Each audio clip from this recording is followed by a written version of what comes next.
بلکہ بہت بڑے سے بھی زیادہ بڑا ہے، اس کو ناراض نہیں کیا جا سکتا.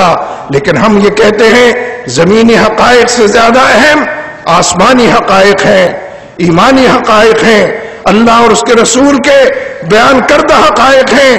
جو لوگ امریکہ کو بڑا سمجھتے ہیں ان کے لیے یہ نعرہ کافی ہے جو اللہ اکبر کی صورت میں لگایا جاتا ہے.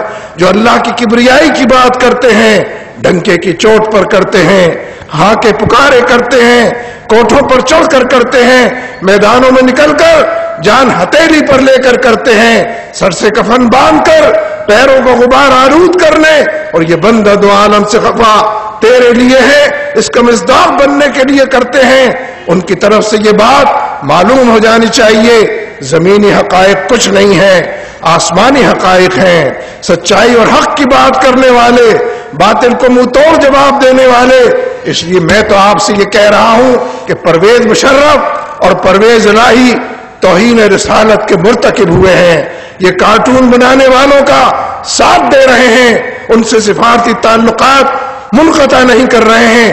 علماء کرام میدان عمل کے اندر آئیں، فتویٰ صادر کریں پرویز مشرف کے بارے میں، پرویز الہی کے بارے میں کہ جو بسنت کا موقع دیتا ہے سینکڑوں جانوں کو تلف کرتا ہے، لیکن جو لوگ توہین رسالت کے سلسلے میں میدان عمل میں نکلتے ہیں ان کی راہوں کو مسدود کرتا ہے، ان کی منزلوں کو کھوٹا کرتا ہے، ان کے نشانات منزل کو چھینتا ہے. لیکن نہیں، ہم یہ عزم لے کر یہاں پر آئے ہیں. ہم کون لوگ ہیں؟ ہم آقا کے غلام ہیں، ہم آقا کے ماننے والے ہیں، دامن مصطفیٰ میں پناہ لینے والے ہیں. ہم بات کرتے ہیں حب مصطفیٰ کی بات کرتے ہیں، عشق مصطفیٰ کی بات کرتے ہیں، شان مصطفیٰ کی بات کرتے ہیں، نظام مصطفیٰ کی بات کرتے ہیں، جہد مصطفیٰ کی بات کرتے ہیں. میدان عمل کے اندر نکل کر غزوہ بدر بنانے اور احد سے گزرنے کی بات کرتے ہیں. ہماری یہی تاریخ ہے، ہمارا یہی کلچر ہے. اسی کلچر کو عام کرنا ہے. جو لوگ وردیوں میں بیٹھ کر یہ سمجھتے ہیں کہ وہ محفوظ ہو گئے ہیں، وہ ہمیں یہ بتائیں کہ پھر وہ بلیٹ پروف جیکٹ کیوں پہنتے ہیں؟ انہیں کس سے خطرہ ہے؟ وہ بلیٹ پروف گاڑی میں کیوں سفر کرتے ہیں؟ انہیں کس سے خطرہ ہے؟ وہ بلیٹ پروف روسٹرم کے پیچھے سے تقریریں کیوں کرتے ہیں؟ یہ ڈرے ہوئے لوگ ہیں، یہ بزدل اور خوف زدہ لوگ ہیں، یہ امریکہ کے حامی اور نبی اکرم صلی اللہ علیہ وسلم ان کے مخالف لوگ ہیں. ان سے پہلے نپٹنا ہوگا. مسلمان معاشروں کے اندر امریکہ کے ایجنٹ بیٹھے ہوئے ہیں، امریکہ کے پٹھو بیٹھے ہوئے ہیں. مسلمان معاشروں کے اندر ہماری فوجیں ہمارا دفاع نہیں کر رہی ہیں، دشمن کا دفاع کر رہی ہیں. 55-56 فوجیں ہیں، 55-56 مسلمان ممالک کی. مجھے بتائیں کوئی مسلمان فوج دشمن کے مقابلے میں کہیں کھڑی نظر آتی ہے؟ یہ روزانہ مسلمانوں کا خون گراتے ہیں، یہ وزیرستان میں قتل عام کرتے ہیں، یہ بلوچستان کے مسلمانوں پر گولی چلاتے ہیں، یہ جگہ جگہ میرام شاہ اور اس کے حوالے سے یہ صرف فرزندان توحید کو قتل کرتے ہیں. یہ امریکیوں کو کچھ نہیں کہتے، یہ اسرائیلیوں کو کچھ نہیں کہتے.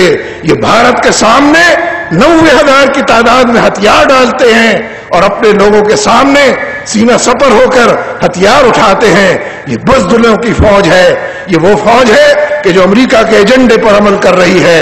اور اس فوج کا جو سربراہ ہے، ہم نے جن سربراہوں کا نام سنا ہے، جن سپہ سالاروں کا ہم جانتے ہیں، ہم محمد بن قاسم کو جانتے ہیں، ہم ٹیپو سلطان کو جانتے ہیں، ہم صحابہ کی جمعیت کو جانتے ہیں، دور تک پھیلے ہوئے حضرت معاذ اور موس کو جانتے ہیں. آپ نے سنا ہوگا کہ غزوہ بدر میں حضرت سعد بن ابی وقاص اس بات کے راوی ہیں، فرماتے ہیں کہ میدان بدر میں پہلا مرحلہ یہ تھا کہ ایک ادھر سے لڑنے آتا تھا، ایک ادھر سے لڑنے کے لیے جاتا تھا. لیکن جب کفار نے اس بازی کو ہرتے دیکھا اور اپنا دم گھٹتے دیکھا تو فرماتے ہیں کہ پھر اجتماعی جنگ شروع ہو گئی. اور خود ہی فرماتے ہیں کہ اجتماعی جنگ میں اس بات کی بڑی اہمیت ہے کہ انسان کا دایاں بھی مضبوط ہو اور اس کا بایاں بھی مضبوط ہو. فرماتے ہیں کہ میں نے دائیں طرف نظر دوڑائی تو ایک معصوم سے کم سن سے بچے کو اپنی دائیں طرف کھڑے دیکھا. میں نے اپنے دل ہی دل میں کہا کہ صاحب تم تو بہت ہی کمزور ہو، تمہارے پیروں کے نیچے تو اب زمین نہیں رہنی چاہیے، تمہارا دایاں تو بہت ہی کمزور ہے، کیسے اس اجتماعی جنگ میں آگے بڑھو گے؟ فرماتے ہیں کہ میں نے پھر بائیں طرف نظر دوڑائی، ایک اور معصوم